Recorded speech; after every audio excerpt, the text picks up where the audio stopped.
Alright, boys and girls, welcome back. And as y'all know, a couple of years ago I made a video on how to make homemade wine using muscadines.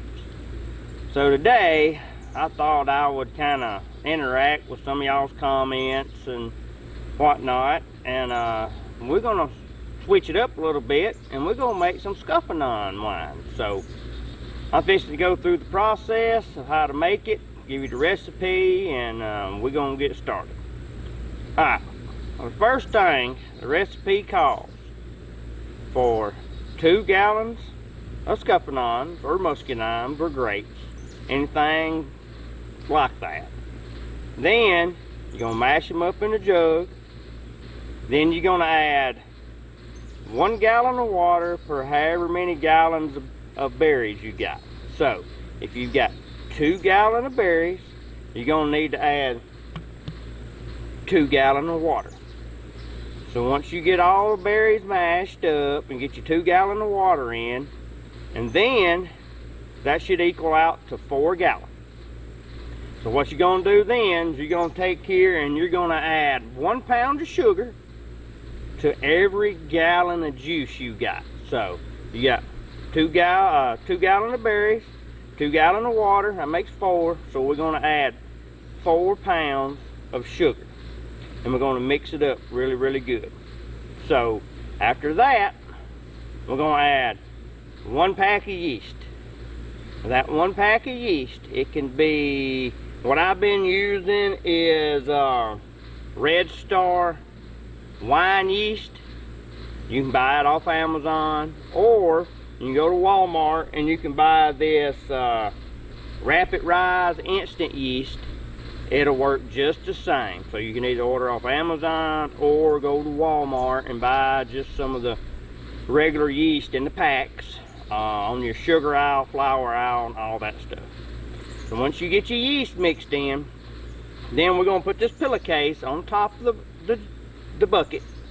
We're going to wrap a bungee cord around it and we're going to let it set for 14 days. And after 14 days, we're going to turn around, pull it, and we're going to strain it in another bucket. We're using a cheesecloth. That way it won't get, the pillowcase won't get stopped up and all that stuff. So we're going to use it just a little bit wider gap fabric. Cheesecloth's going to work the best. And strain the pulp out of the juice into another bucket. So once we do that, we're going to add another pound of sugar per however many gallons you got. So you got 4 now, so we're just going to go ahead and add another 4 pounds of sugar to it and another pack of yeast of your choice. Mix it up again and we're going to let it set for another 14 days. Well, out of them 14 days, we're going to take it, strain it again, and we're going to pour it into, we're going to put coffee filters on mason jars, and we're going to siphon it out into the mason jars, filtering it through the coffee filters. But I'll show you all that as we go, so y'all stay tuned, and we finna get this thing rolling.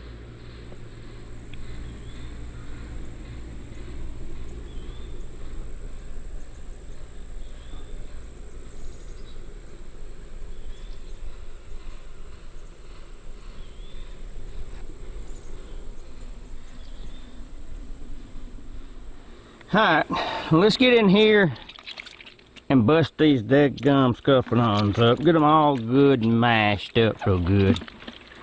You can use different things like tater mashers and just whatever kind of stuff y'all like to come up with. You know, anything will work. But I like to get in here with my hands and make sure all of them are busted up really good.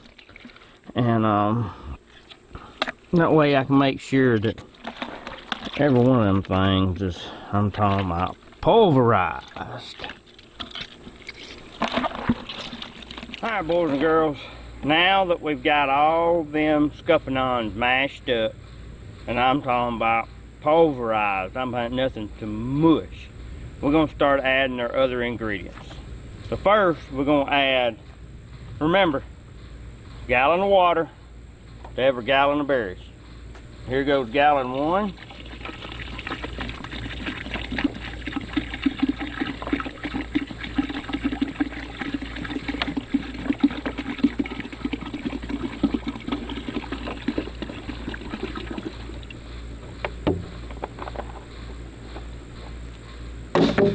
Here goes gallon 2.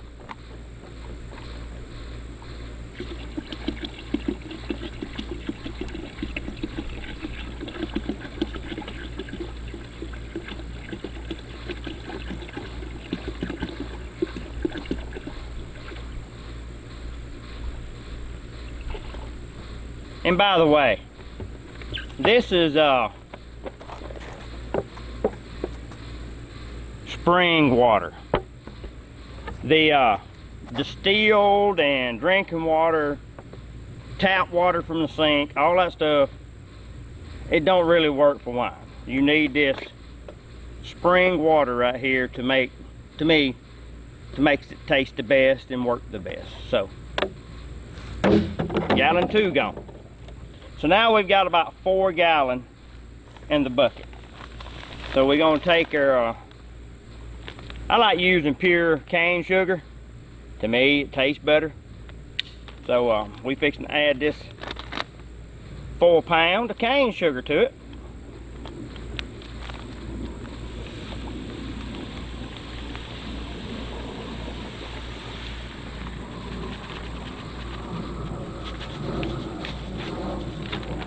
Just like that.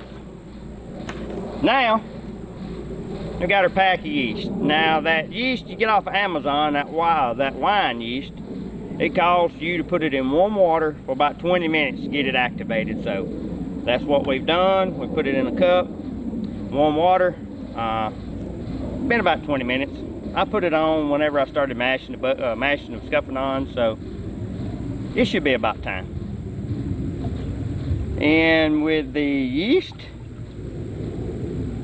always gonna have a little bit left in there, so just scoop you up a little juice and wash it on out.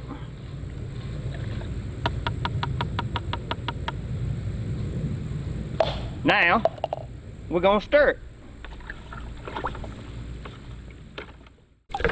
You need to stir it till most of the sugar gets melted up and get the yeast all down in that good looking juice there.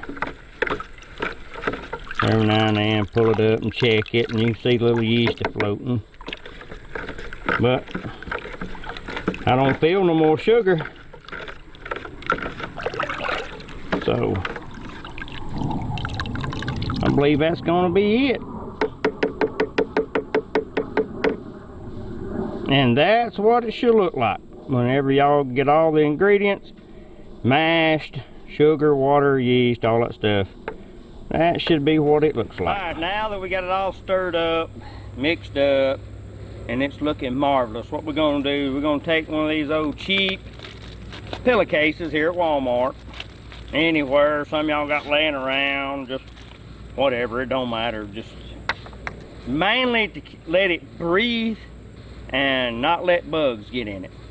And yes, I know some people put bubblers and balloons and all that stuff, but everybody has their own way of doing it, and whatever works for y'all, whatever works for y'all. So this is the way I was taught to do it by an old timer, and that's how we're gonna do it.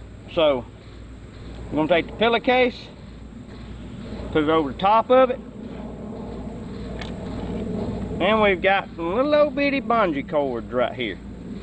Hook them together, and we're gonna wrap around the top of the bucket, just like that. Pull that pillowcase tight, just like that.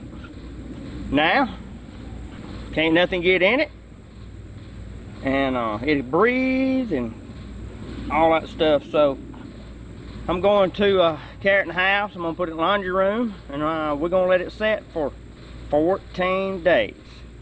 And after 14 days, we're gonna pull it out, and we're gonna do the next process. So I'm probably gonna make a 2 or 3 part series on this. That way we can kind of do it together. So, if y'all don't mind, y'all like, subscribe, hit the notifications button. That way when the next video comes out for part 2, y'all be instantly ding ding ding ding ding. And y'all go, oh man, yes, part 2's come out. Let's go and watch it. Let's go watch it. See what else happens. So, y'all like and subscribe and help this old country boy out. And I'll see y'all in about 14 days.